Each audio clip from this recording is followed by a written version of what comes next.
Hello. Why am I acting like I've never done this before? Of course, I need to spend the next 20 minutes, not 20 minutes, but like next 2 minutes, trying to get together, you know, audio shenanigans, make sure everything sounds alright. It's like I've never done this. Are you good? Oh, my cat's over there snooting and whatnot. He's sleeping. My poor little baby. I love him to death. This music is definitely way too loud. That's alright. We can fix it. We can fix that.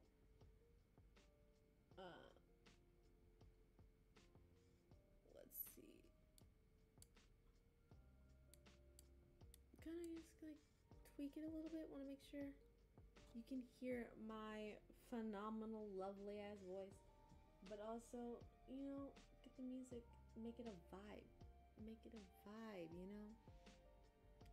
I think this is fine. Do I sound weird? No, I don't sound weird. That actually might be a little too loud. Really, like, it might have been like skewed results because my audio on my phone was turned really down. So that way, yeah, I don't want it, because half the time when I try and do this, it's like an audio like echo circle between my phone picking up my sound and the microphone picking me up and the microphone picking up my phone, and it's just a whole mess. And you know what I didn't do before I turned on the camera? I didn't take a drink. I'm thirsty, and I'm honestly very fucking cold. Got some hot tea here.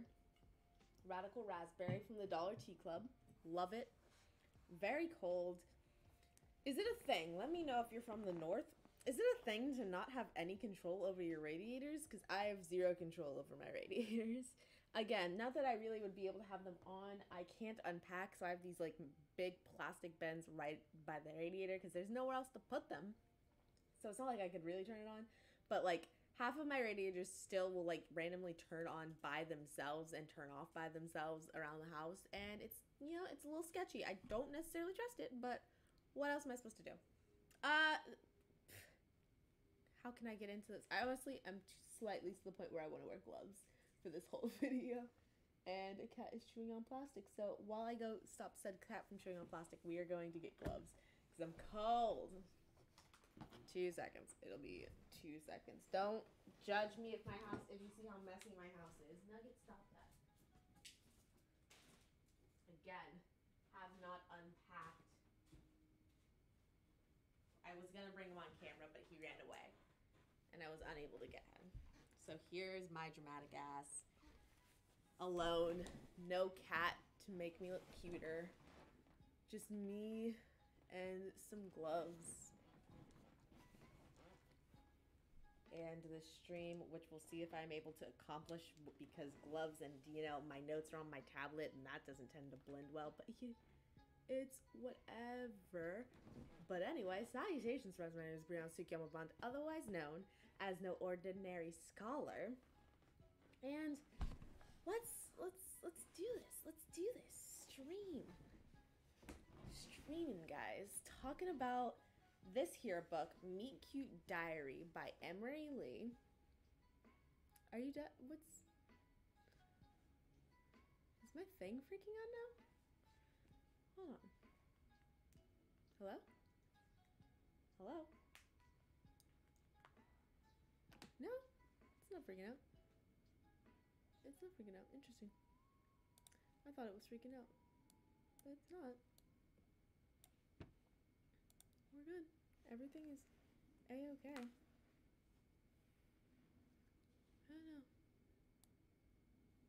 I don't know, man.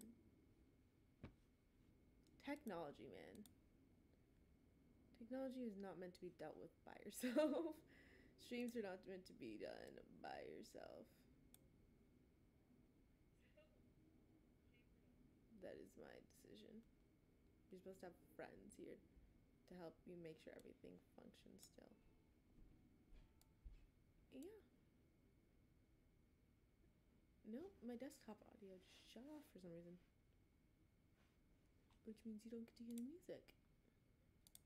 and as interesting as I think I am.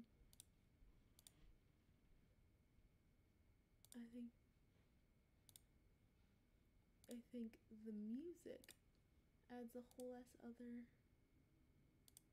vibe to the whole thing. What's going on?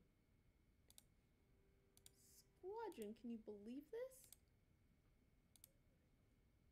What the schmuckers? Okay. Maybe.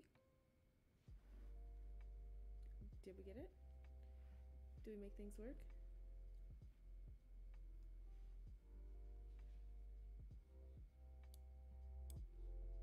Maybe?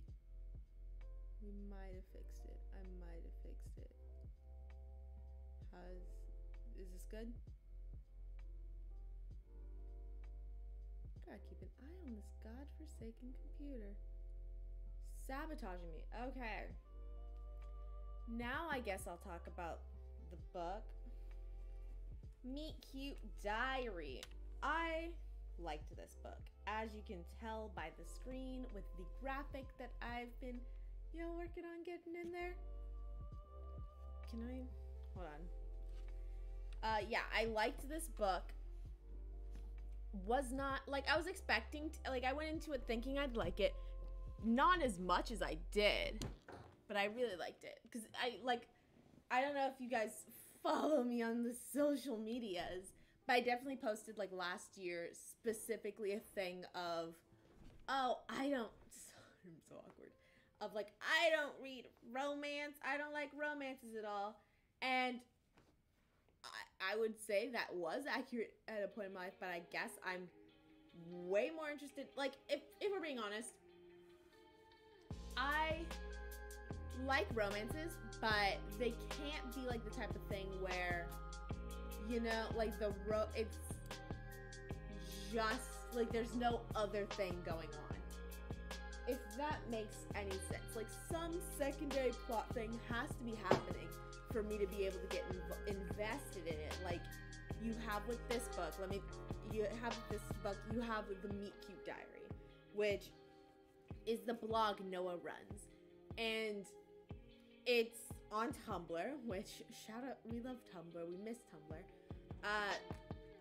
It's a blog showcasing submitted meet cutes to showcase trans love, but drumroll, plot twist, Noah makes up all of the stories.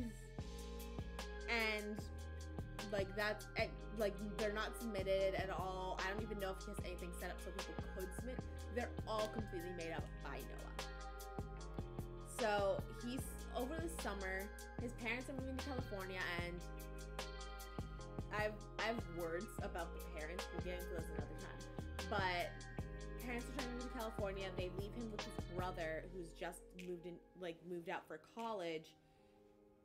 And during which, in this period of time, a troll is harassing the Meet Cute Diary and trying to expose it for fake, which, it is, but, Noah's the protagonist, so we're gonna go with it for right now. So we're gonna go with it right now.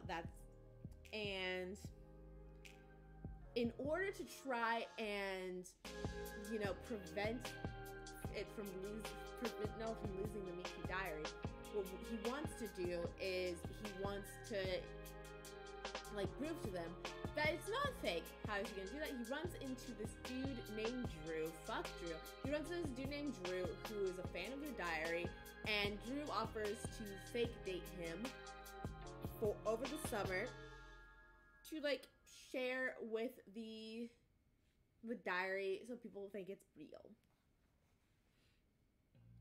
And that'll give him some credibility, right? Over the summer, and this is a secondary plot point. Over the summer, Noah's parents make him get a job, and he starts at the summer camp where he meets Devin. Devin's perfect. Noah then realizes how selfish he is as a person.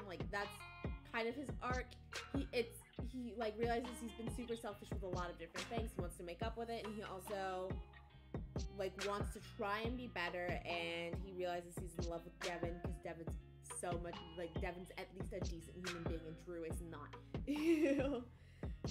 let me. So like at least with this book, there is like the idea of like the fake dating for the diary, but are we real dating? But like also him trying to like be there as a friend for Devin and then realizing he fell in love with Devin. I feel like there's, and then like the whole like he's trying, like him not really wanting to acknowledge his feelings for Devin because he's doing, like part of him is doing the thing with Drew for the diary. And like I feel like that's something other than just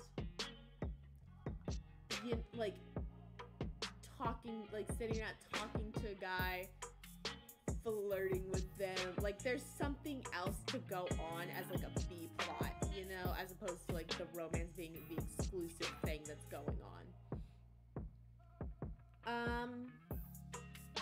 I think it is a cardinal fucking sin that no one's, there's like one major part of the story that like in the reviews and stuff you'll see on Goodreads for this book, no one acknowledges it, and I'm very, very upset. Noah is fucking hilarious. Like Noah is this is one of the funniest goddamn books I've read in a while. Let me find something, because oh my god.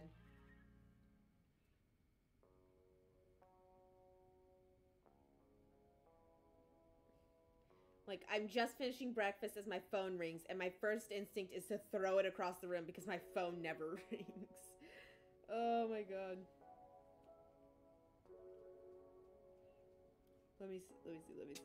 I took notes of some, like, really, like, some, like, quotes that really hit me hard, and I want to go over those with you. But, like, also, shit's fucking hilarious.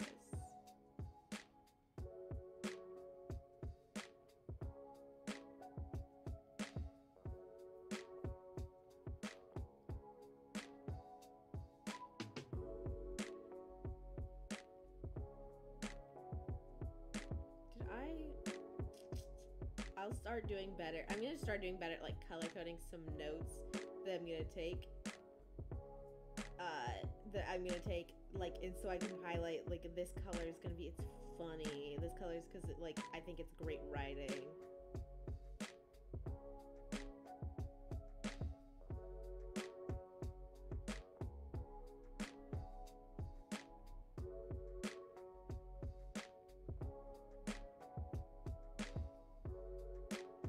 I'm not good in shared spaces or outdoor spaces or really any spaces that I can't completely curate to my personal preference. Like, I feel like a lot of the comedy in this book is taken as like him being spoiled or bratty, but Noah's like it's just being a jackass, like that jackass humor that I love, and it's hilarious.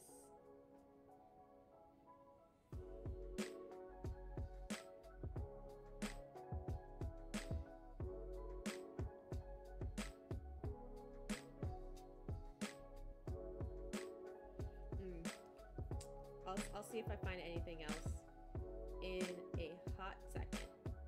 There were like him also saying like he was gonna help put away books at the bookstore that Drew works at, but I really shouldn't be putting in the effort if I'm not even gonna get paid for it.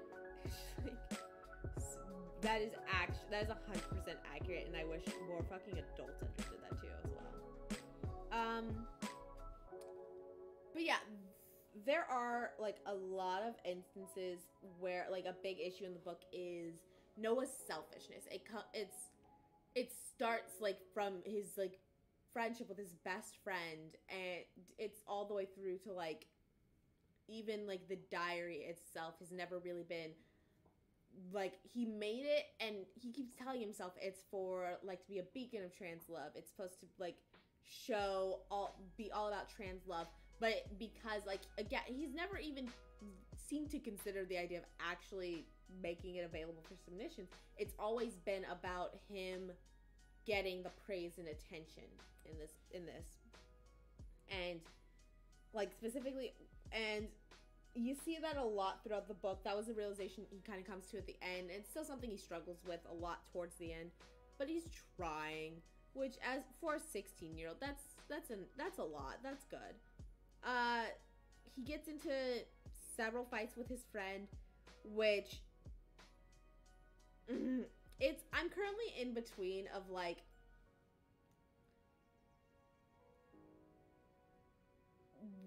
who was more in the wrong, if that makes sense. Cause like, so Noah is trans, and his best friend ends up dating this TERF that they used to go to school with, who's like very like she's anti-trans.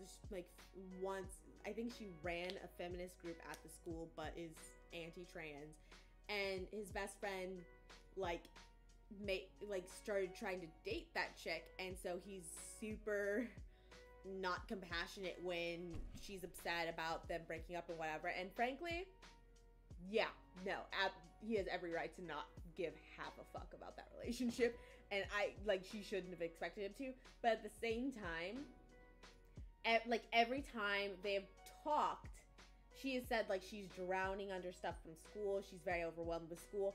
If he's not going to show sympathy about the chick she didn't get to date, which he shouldn't, the least he could do would be like, hey, how's school going? You know, like, how's school going? How you said like you were super worried about this or that. How did it go? How are you feeling? Do you need any help? Is there anything I can do for you? Maybe like I can set up he's not the type, but like maybe I could set up a Quizlet study packet for you or something. Is there anything I can work on with you? Like, she has other issues than that specific one, and at no point has really showed much interest in it. And he actually genuinely gets very upset when she is not actively engaging with his struggle. Like, she says she's trying to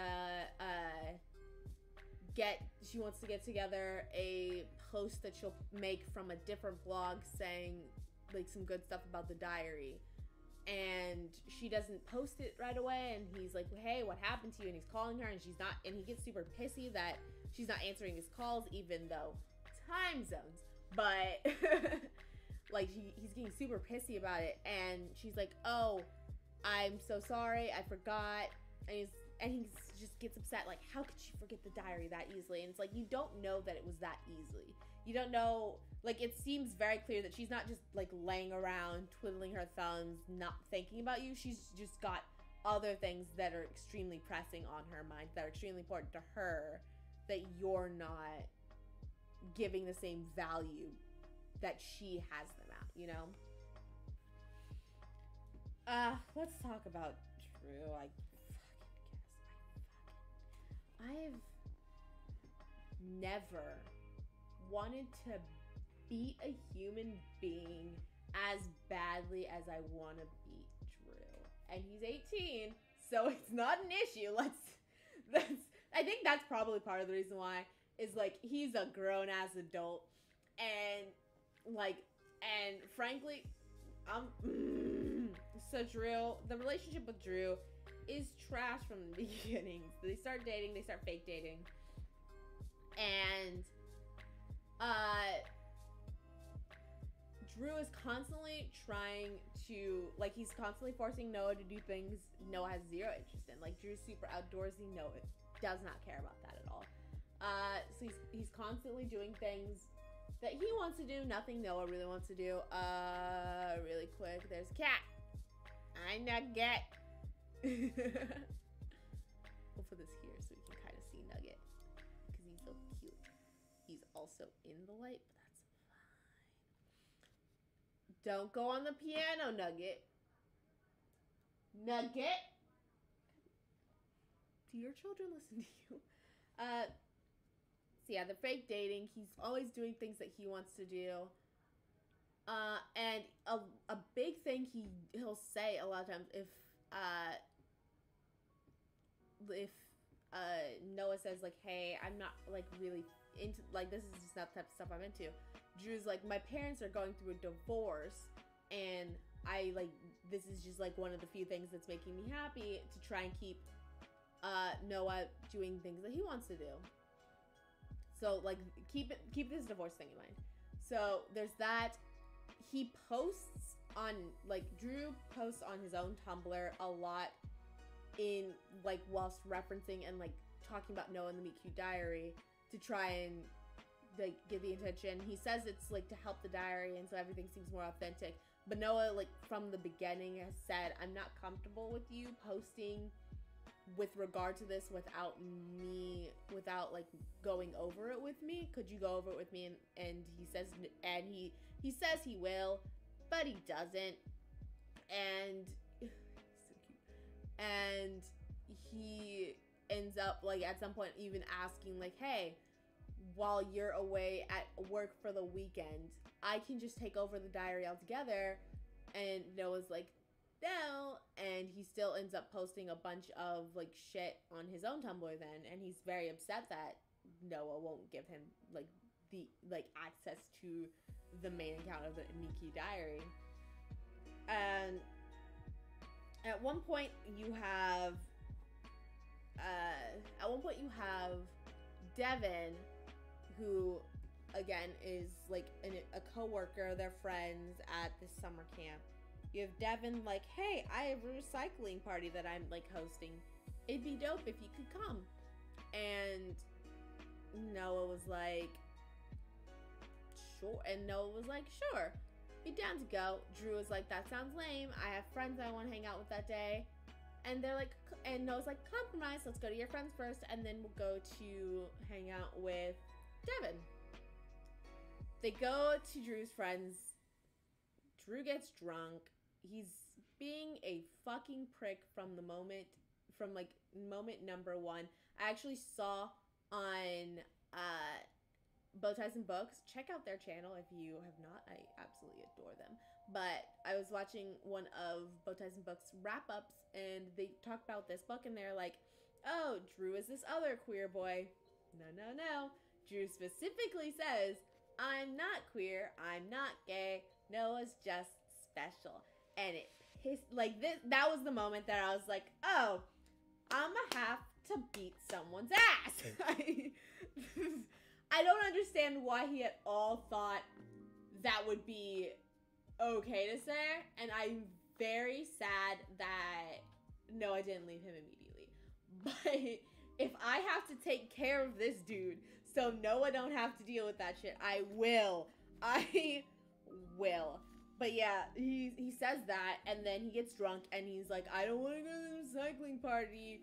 And they have a fight, and Drew brings up the divorce thing. He's like, I'm just having fun. I'm taking my mind off of the divorce. Why won't you let me be happy? So they stay there.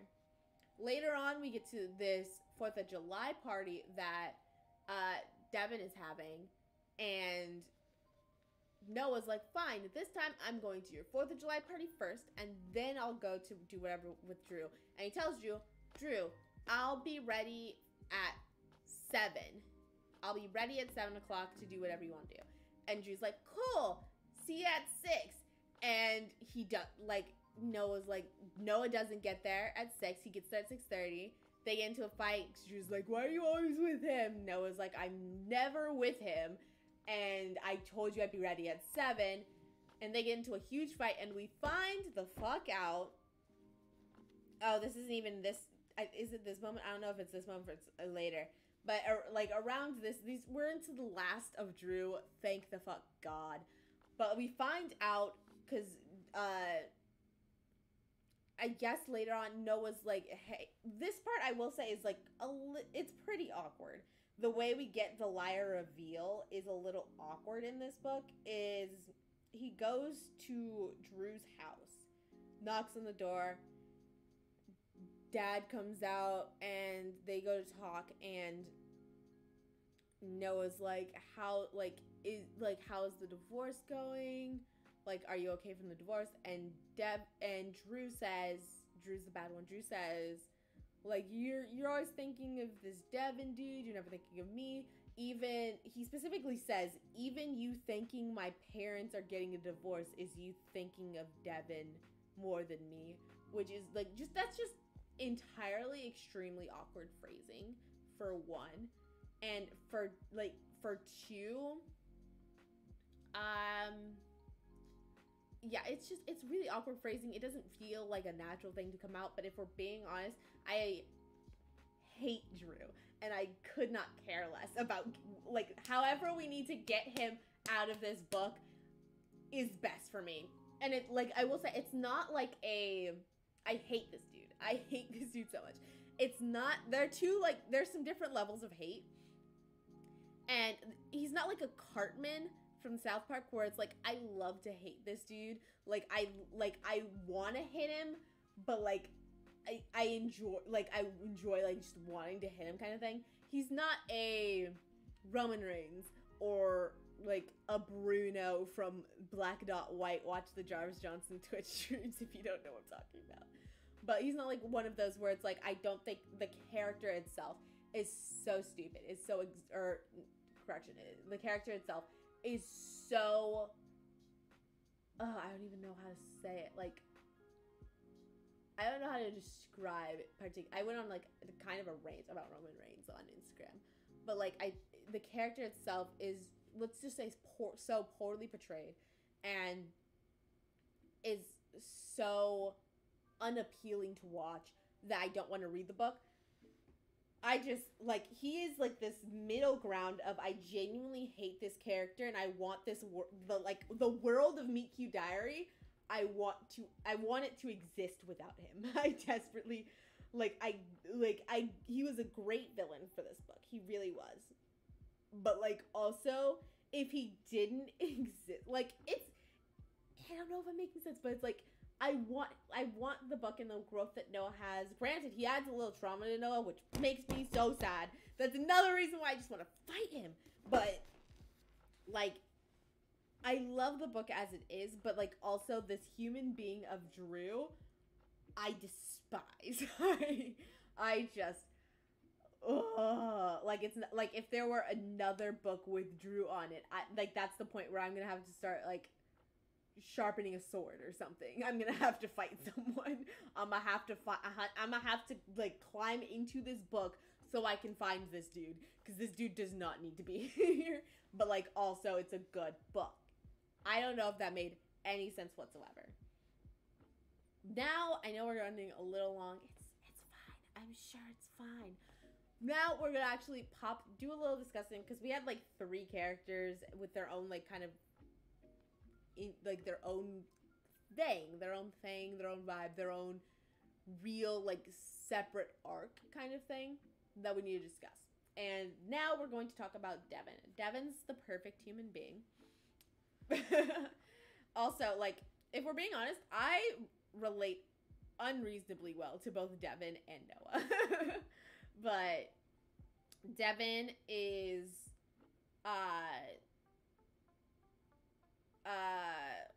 let's see. Devin,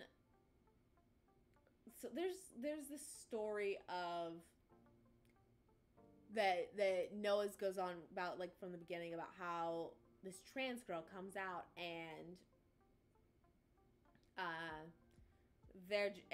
like them coming out was like a big reason that inspired Noah to come out and like acknowledge, to come out as trans, like even like consider that he was trans. But they committed suicide, and we find out that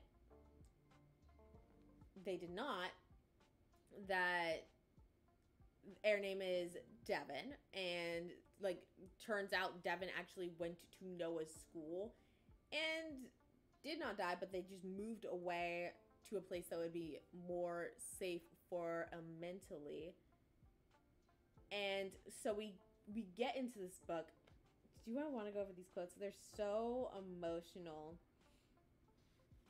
Like, some of the things they say are just, they hit so close to home. Like, I have 4 quotes right here, right now. After my suicide attempt, I lost most of my friends. They just couldn't really handle it, you know? Oh my god. I can't explain to you how validating it is to see that fucking phrase in print. Because everyone likes to think that, like, you know how to handle, you just have to tell them you love them, and that's it. And like in 20 minutes, it'll be fine. But when it's a chronic struggle, people don't know what to do, and people are, it's people don't stick around as much, and it sucks. But it's also like, I can't explain the feeling I felt seeing those words come out of someone else.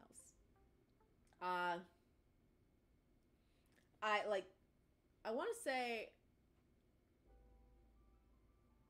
I can't remember if Devin or Noah says this, but someone says, I just told you what I wish someone had said to my friends when I was going through a hard time. And like, that, like, is a big reason as to why I write my books. You have Devin says, he shrugs. How should I know? I guess I'm just not a likable person. Ask the populations of Florida and Colorado. When I think Noah makes some comment about how he's never, like, dated or kissed someone or anything like that. And, like, literally saying, like, my husband is the only person I've ever been on a date with, ever kissed, anything like that. It's real. It's real. And then he also says, I'm sorry, Noah, Devin says. That's awful.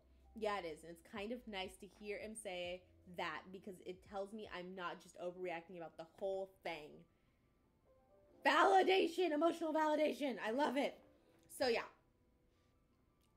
Devin has some, like, mental health struggles that happened, like, prior to moving to Colorado, and then he's also struggling a lot with anxiety, a lot of severe anxiety issues, which we see throughout the book, and I'll get back to that later. As well as pronouns. He's just trying to figure out what feels like a comfortable set of pronouns, and I don't know, like, it wasn't until this book that I realized how, like, ridiculous it was for me, because at some point I genuinely thought that, like, the neo-pronouns as well as they, them were all interchangeable, and I genuinely don't understand why I thought that. I don't know. I just don't know why I thought that was how that worked, when, like, after reading this book, it like, makes sense that they aren't the same. They aren't interchangeable. They don't feel the same to someone. But that was another thing. My favorite quote, that has the only sentence that has the word Drew in it, that was, like, this is the best sentence that has the word Drew in it in this entire book. Really, the only good thing that came out of dating Drew was setting me up to be a better boyfriend to Devin and maybe a little nicer to myself. That's fucking right. Go off, Noah. Oh my god. I will say, okay, now is the time where I'm going to bitch about a lot of the Goodreads. Like, a lot of things people were talking about Goodreads. I have a lot to say about this book. This is a long stream. I have a lot to say. But again, like I said, a big part of it is because you had, like, 3 different character arcs to go through. Kind of. Like, they have, like, their own, like, things that they're going through. Here we go. Let's my number one thing that I saw everyone talking about in the reviews for Mean Cute Diary on Goodreads was this money thing. And everyone is truly being so disingenuous as to what the fuck is going on in this. So let me talk about it really quick. So Noah's parents give him a credit card for the trip, and they're like, hey, here's this credit card, use it for food and stuff. And he ends up spending $400 in a week, which is excessive, on it. And then they cut him off and he's upset about it. Everyone's like, they give you $400 a week and you're upset that, like, you get cut off from your $400 a week, or you're like, or even, like, some people, because it was supposed to be money for the whole summer, and so some people did the fucking math but didn't read the book, and they're like, oh, he gets $50 a week for his allowance, and then gets upset that they cut it off. No, here's what happens. They just give him the credit card. They say it's for food and necessities, and then no other information about this card. And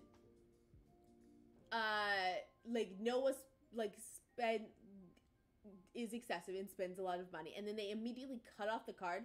But this is all while he's in another state from his parents. He is like, he's upset because, like, yes, on one hand he can't take Ubers and stuff like that, but he's also upset because they took away his only means of getting food. Like, his brother's a college kid who I think he has a job at this point, but like, he's not making meals for his brother. He's not buying food for his brother. He's buying college kid stuff and buying stuff for his girlfriends. Like, they took away Noah's only means of having any form of food or necessity, stuff like that. And that, like, is a problem, especially since they took it away without any, like, form of warning. They seem to have had zero kinds of discussions with him. I'm going to talk about this more. But yeah, that was the biggest thing that I felt people, like, just were being super disingenuous about in these reviews. There are also, like, people saying he's super bratty, but I also kind of, like, part of me does think that's just, like, that's like those are the jokes. A lot of that's jokes. a lot of the things he's saying that make him seem like super spoiled or bratty are jokes. And it's, frankly, there are some things where he's sometimes where he's super rude. Like when he and Devin first meet, Devin throws up on him and he's being an asshole about it. But I think a lot of it is also, like, that's the joke. Like, that's the joke. He's making jokes. He's making comedy. He's being funny. I think, because I'm going super over, the last thing I want to talk about is the way people saying that, like, he doesn't learn any form of lesson and that he, like, doesn't deserve Devin because Devin's so much nicer to him or something, and he does nothing for Devin. I vehemently disagree with that. First and foremost, like, Noah's not gonna make a full 180 personality change.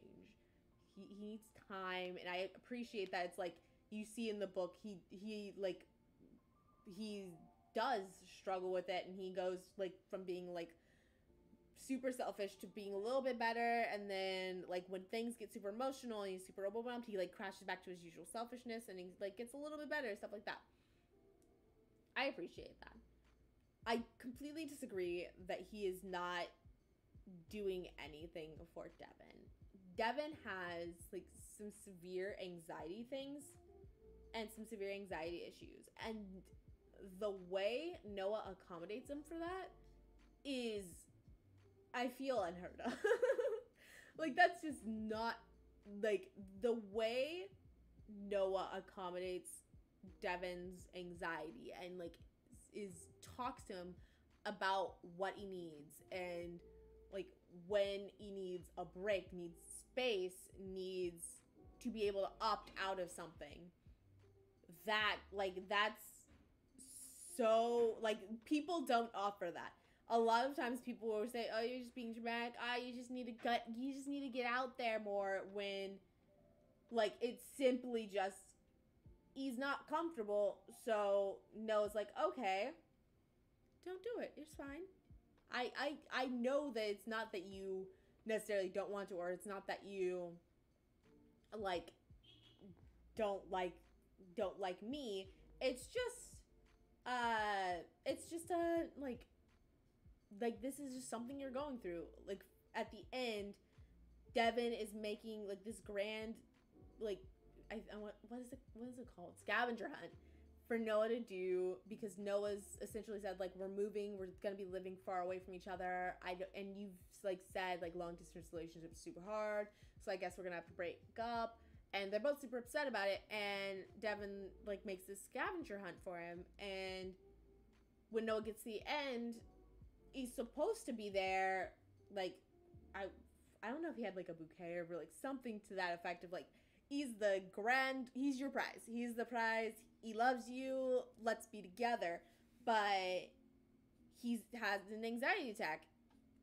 Yeah, Devin has a really bad anxiety attack at the end. And he apologizes, and he's like, I'm sorry, I don't want you to leave. I love you. I don't want you to leave, but I'm sorry I ruined this moment. And even then, showing the realism of, like, he's still gonna have like a lot of anxiety in this moment, and it makes sense for him to have this anxiety attack right here, as well as Noah. Like, I love seeing Noah still take them for what they were going for, you know, like still being able to like help Devin and like not coddle, but like what's the word I'm looking for? Just like help them relax and breathe and talk them down from the anxiety attack, while also still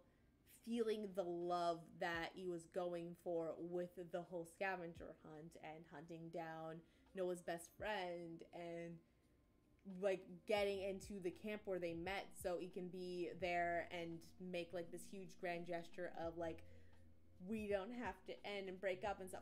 But like, I feel like people don't understand how, like, it's one of the things where like where everyone seems to think, you have a disability now. No one, like, you get everything you need. But at the same time, 90% of people hear disability or talking to someone with disability and immediately treat them like a fucking child. Like, this is what Noah is doing for him in these moments is a lot more than a lot of people would do. And I feel like Noah definitely deserves that credit. But yeah, that's my review of Meet Cute Diary. I have more to say, so be on the lookout for that video. It probably won't come out so soon because I have a couple other videos prepped and like locked and loaded, ready to like be edited.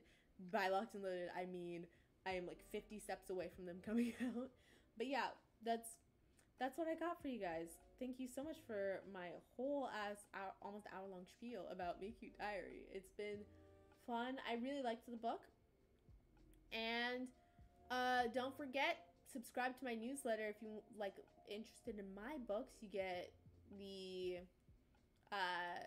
free bonus epilogue for the Queen of Thieves and the New Throne, as well as right now people in my newsletter and Patreon are getting access to the only digital copies of I Hear Colors. We are on chapter 5 right now. I'm very excited about it.